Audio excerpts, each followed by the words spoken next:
আসসালামু আলাইকুম দর্শক, আশা রাখি সকলেই ভালো আছেন। যারা জানতে চেয়েছেন মালেক দরবেশের রওজাটি কোথায়, তো আমরা আজকে সেখানে চলে আসছি। এটি হচ্ছে মাওয়া চৌরাস্তা থেকে হাতের ডান দিকে 5 মিনিট আসলেই হচ্ছে আপনারা রওজাটি পেয়ে যাবেন, কিংবা মাওয়া চৌরাস্তা থেকে হাতের ডান দিকে একটু সামনে এসে কাউকে জিজ্ঞেস করলেও আপনাকে দেখিয়ে দিবে।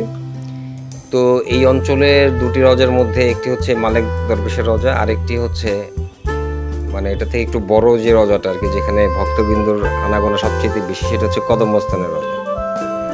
তো এখানে আসলে আপনারা আশেপাশে বেশি দূর না, দুটো রওজায় ঘুরে যেতে পারবেন।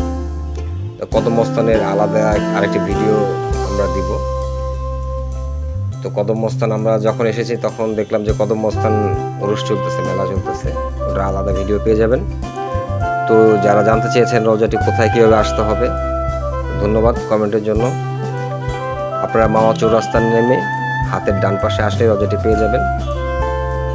তো আপনারা যেটা দেখতে পাচ্ছেন এটাই হচ্ছে তার রওজা। আমরা রওজার ভিতরে যাচ্ছি, একটু দেখানোর চেষ্টা করছি। আর ওনার সংক্ষিপ্ত জীবনী এখানে একটা টাইলসের মধ্যে দেয়া আছে, কারণ যেহেতু এখানে কাউকে পাইনি কথা বলার মতো, অনেক সকালে চলে আসছি আমরা। তো আপনারা এখান থেকে পড়ে নেবেন যদি কিছু জানার থাকে।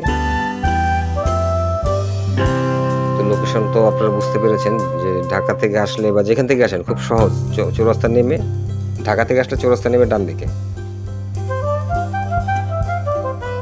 তো ভালো থাকবেন সবাই, সুস্থ থাকবেন, আমাদের সাথেই থাকবেন।